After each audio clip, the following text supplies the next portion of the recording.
welcome to another video. In this video we're gonna be looking at the scenario where China forms an empire.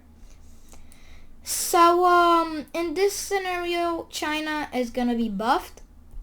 I don't really I don't really think they actually need to be. They're pretty strong, but I'm gonna buff them. Alliances don't exist, so NATO doesn't exist, UN don't exist. And yeah, let's get started. So the first thing that happens and that China does is go after Mongolia. This won't be hard because Mongolia is Mongolia. So they start to push into Mongolia over here from the east, while also starting a push over here. Mongolia's geography is really helping them, but China is just too powerful for tiny Mongolia to. I mean, I guess not tiny because they're massive. I mean, they're really big. But yeah. Eventually, we have Mongolia surrendering to China, and the peace treaty is complete annexation.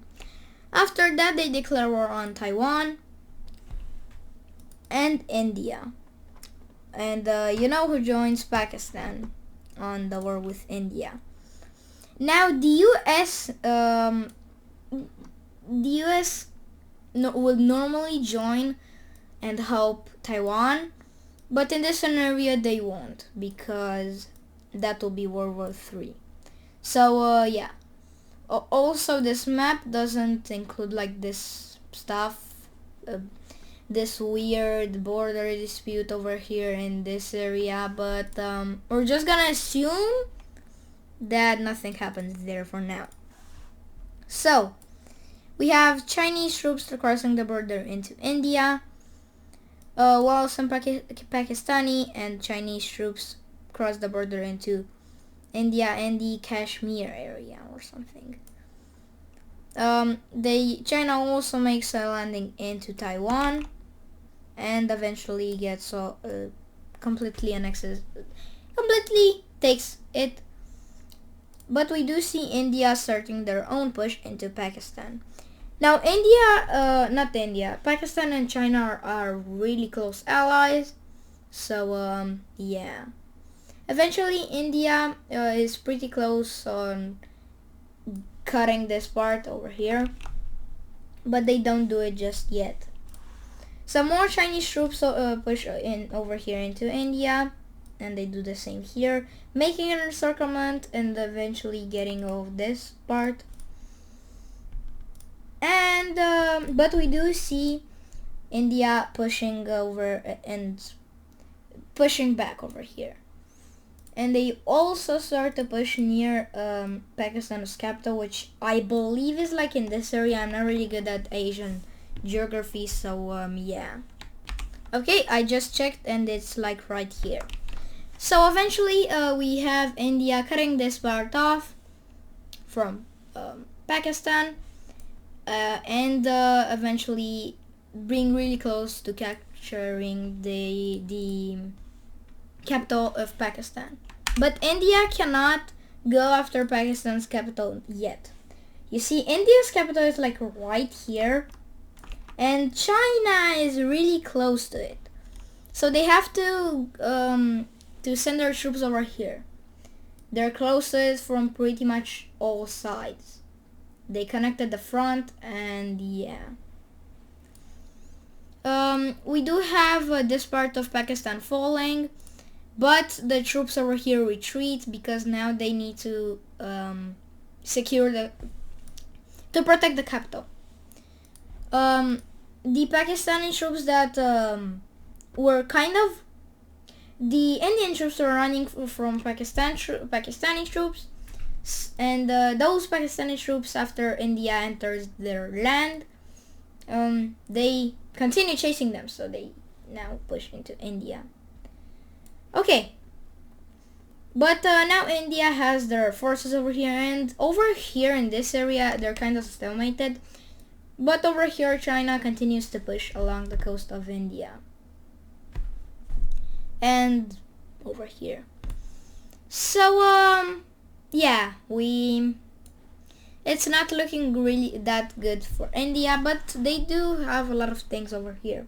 The thing is, India is strong, so they won't be surrendering or something. They also start to push back the Chinese and Pakistani troops, and eventually another stalemate is made. They decide to do peace now because everybody likes peace, right? So this is a peace treaty. So this is it. We have China taking over this part of India, Pakistan doing the same over here, but India manages to take half of Pakistan, and yeah.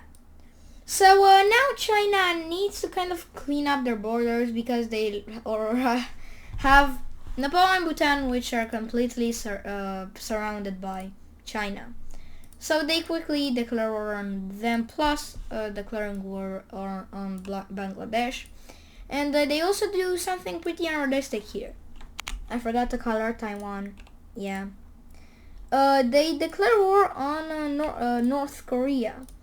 Now, they do this because they want to take it. So yeah. But South Korea joins. But they don't join on China's side. They join on their side, basically. Okay, so yeah, it's not gonna be fun for those countries over here. Eventually we have China taking over Bhutan, taking over Bangladesh.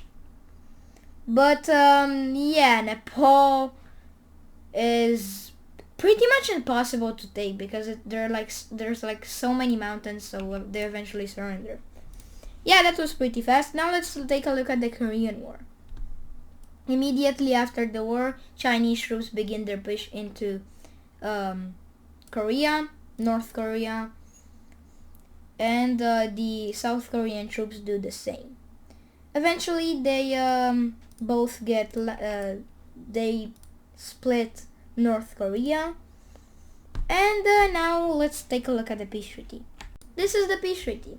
We have China annexing all of the countries there, and over here this is the situation into Korea. Also, after the peace treaty, Pakistan joined the war, so joined China.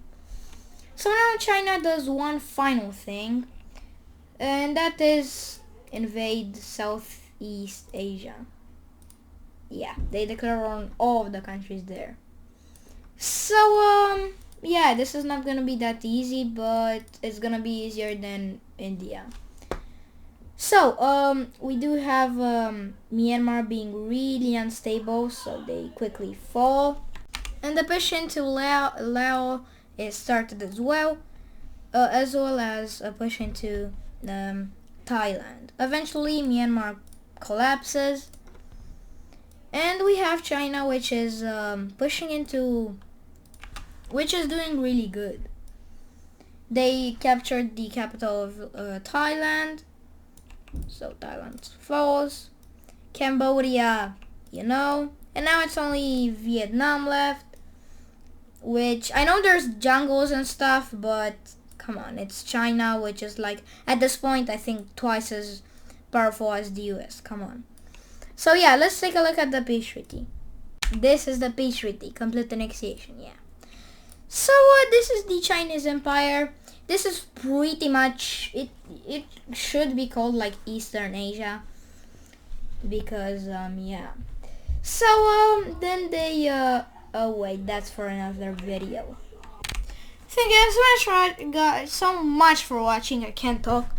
And yeah, be sure to like and subscribe if you like the video, and I will see you next time. Goodbye.